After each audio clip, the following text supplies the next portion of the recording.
Do you love curriculum videos as much as I do? I know that is a major reason that I jumped into creating my own homeschooling content. Hi, my name is Brecky, and I am a former booktuber turned homeschool mom using my old channel to review new homeschool material. Today we're going to be talking about my picks for a secular language arts curriculum for my rising first graders.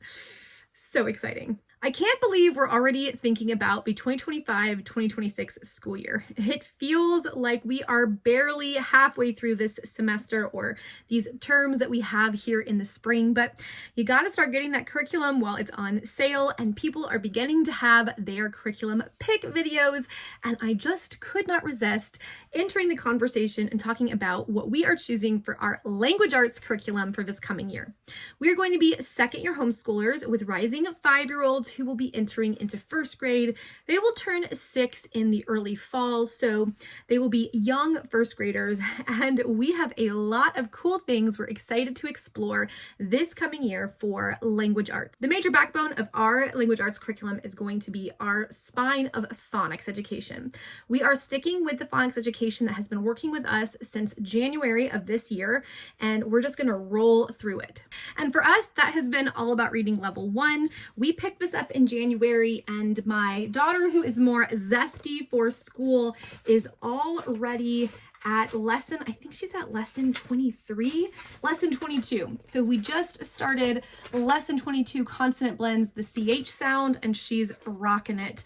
My other daughter, who is less zesty, but still doing just fine, is at lesson 18. So we do individualized phonics. All About Reading has worked so well for us. I did a recent review of Treasure Hunt Reading, and it was a curriculum that just was a miss for us overall, but All About Reading has been a massive win. If we keep on the trajectory that we are right now, averaging a little more than 2 lessons a week, we are going to have my more zesty for reading daughter get to within the last 4 or 5 lessons in just 5.5 months, not even 6 full months. So I'm really thrilled for her to have that kind of win, to have that quick turnaround, to be able to start first grade, knocking out a curriculum, and then moving straight into level 2, which I have. So we will finish level 1, moving into level 2 at whatever pace my daughters need. Phonics is the one curriculum where I switch them out and we do one-on-one lessons with mom. I tried doing lessons with them together in the fall when we were using Treasure Hunt Reading. And while that was fine for letter sounds, once we got into letter blends and putting things together and reading confidence, what I found was that my more eager reader was dominating the lesson while my kind of less eager, more kind of normal 5-year-old reader wasn't as interested and also wasn't willing to compete for the attention of her sister since her sister liked it so much. Because I wanted them both to have equal access to my attention while we were doing our phonics, I decided to split them up and we do our phonics lesson one-on-one every day, or more like 3 days a week. We only homeschool 4 days a week, so we try to do phonics 3, 4 if we can manage it of those days. That's a lot on me, I'll be honest with you. If you don't know, I work a full-time job on top of homeschooling. Doing this much phonics, splitting it up, is a challenge, but it has paid off in dividends. Both my girls are going at their own rate. They feel very confident in what they're reading. I see that they are retaining a lot more of the lessons, and this has just been wonderful. The games are fun, and they're a nice way to break up the monotony of the words practice. It can be a nice gamified way to learn their phonics where it doesn't just feel like, oh, I have to sit in front of a book and slog through a story. I can practice my words with games. We've really enjoyed the letter tiles. Pardon the glare. We didn't do the app, we do a board, and it is particularly messy right now because we did a lesson and one of my girls decided to be a little silly, but we have really enjoyed the physical moving of the letter tiles and the flashcards. Here is our flashcard set. This has just worked really well for us. The different kinds of manipulatives worked well, and we're gonna keep doing it for next year.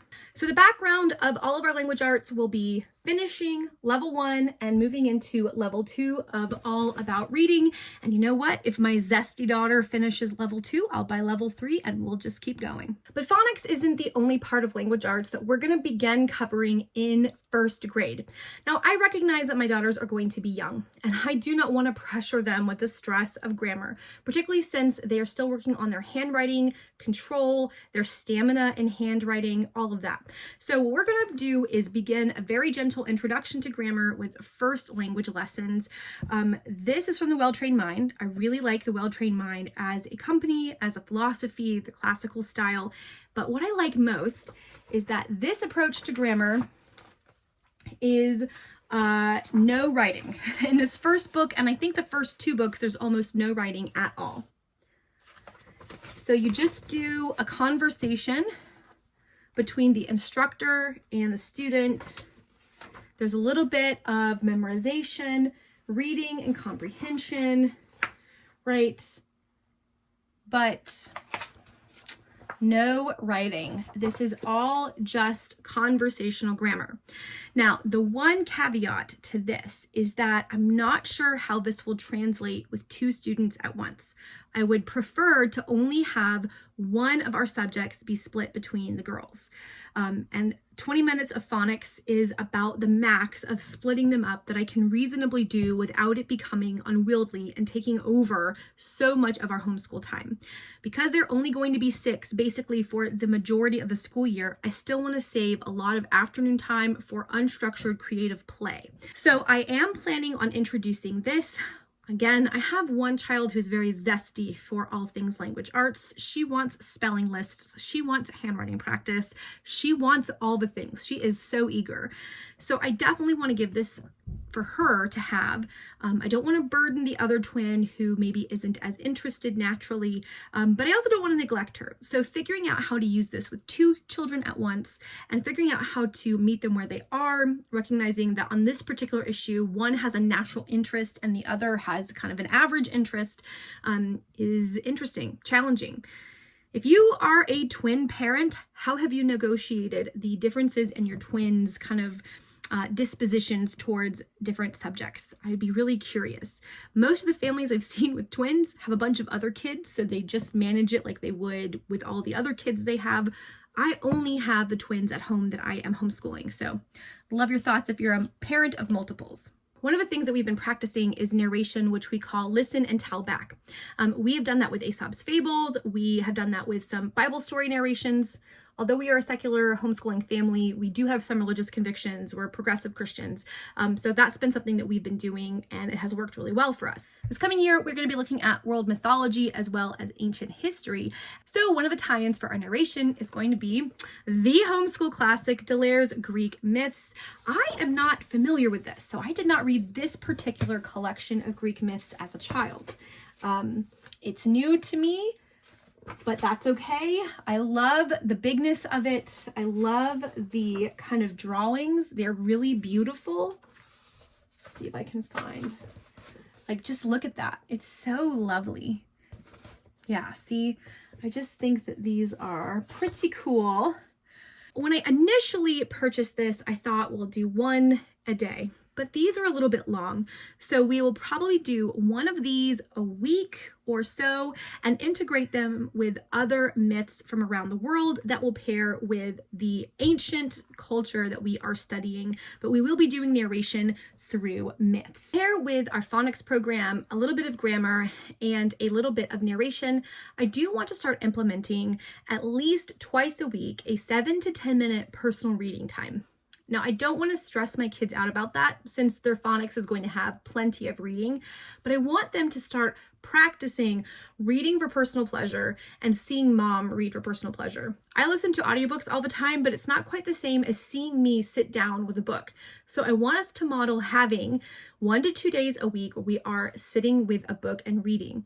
And so I have a bunch of easily decodable readers that my girls can choose as their reading book. So anything from a bunch of these Bob books in different levels. I think I went out and bought almost every single level that they have. I have the kindergarten level, the sight words level, level 2 for kindergarten, a rhyming section. I think I even have a couple joke books that are Bob books.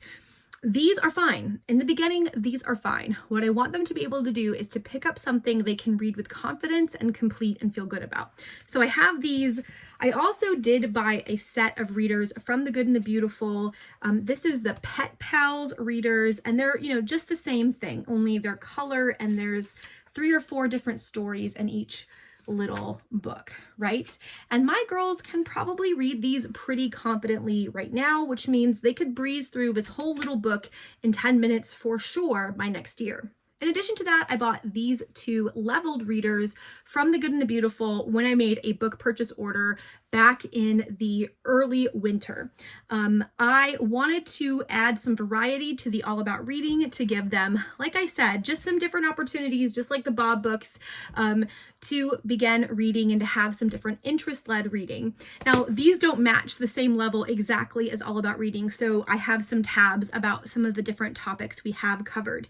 But I liked the idea of having this nature reader to give them just a different set of kinds of stories.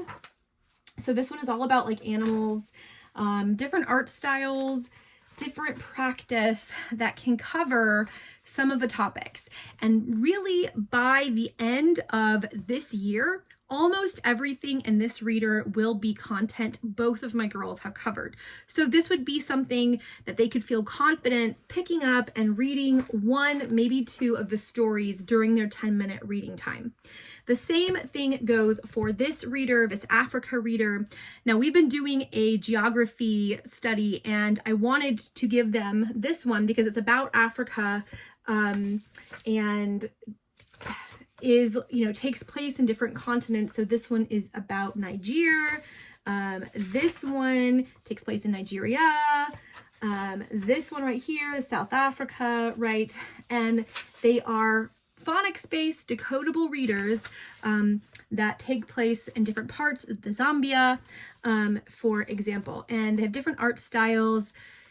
Again, this is just another beautiful, easy to decode phonics-based reader that the girls can use in their personal reading time to break up the monotony and the kind of pattern that you see in the All About Reading readers, which can get a little bit silly. So I like that these are a nice change that they can grab. These are great quality books, like a nice investment.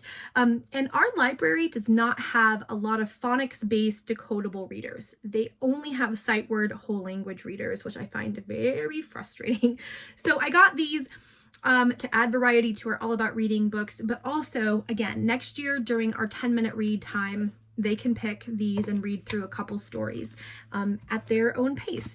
So those are a couple things. I also got some more stuff from All About Reading. So I got the Sniff collection, which is about a little dog that has an adventure, a dog called Sniff, right?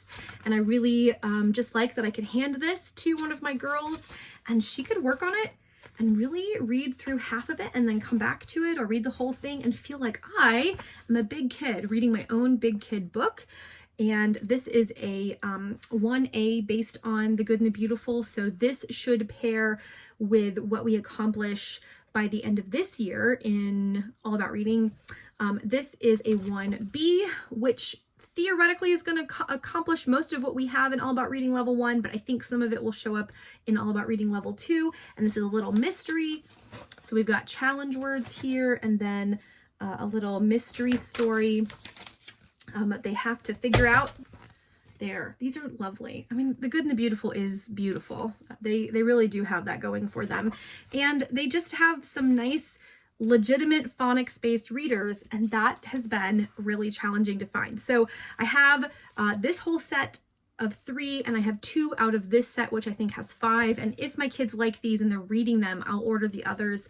But I just wanted to give them a little bit of variety. And then I have a couple of these ready to read ones that I think we might be able to work up to being able to decode.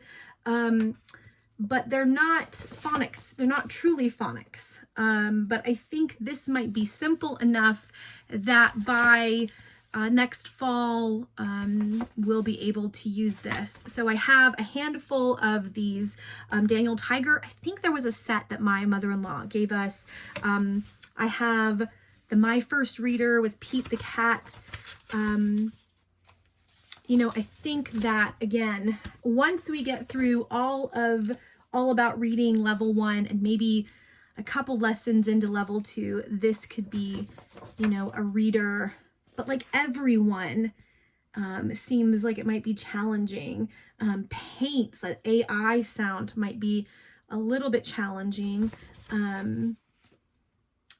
But this is not as bad as some of the readers which have definite words that I know they wouldn't have encountered yet. So I have a handful of these that I've picked up at thrift stores or have been given gifts that I've collected. I think with my collection of Bob books, these readers and the Good and the Beautiful readers that I have purchased, so these 2 that are collections and then these sort of little standalone series. I even have one more set about a boy on Mars that I have ordered that will come in. I think this will be plenty since my library doesn't really have phonics-based leveled readers. Again, all that they have is the whole language sight words-based level readers, and their level 1 would be like our level 3. So those aren't useful to us yet. One day, but for the fall and probably into the winter, these kinds of readers that I am collecting are going to be what we use to supplement our language arts with personal reading time. Well, y'all, that is the plan for our first grade language arts, focusing on phonics, a little bit of grammar, and as much reading as we can. Now we're going to have read alouds, of course, but most of our read alouds next year are going to be paired with our history curriculum, which I'll talk about in a different video. If you've homeschooled first grade, please let me know what has been successful for you. If you've homeschooled multiples, if you have a set of twins or triplets that you've homeschooled at the same time, definitely let me know what has worked for you. Trying to meet them where they are and give them that individualized education is challenging, but it is so worth the challenge. It's why I want to homeschool. I want to give them a creative childhood and individualized education, an education that is not defined by what's most efficient for the taxpayer's dollar, but rather what's best for the actual child. And right now, separating them for phonics and giving them as much attention as I can, that's what's best. Thank you guys for watching, and I will see you in the next video.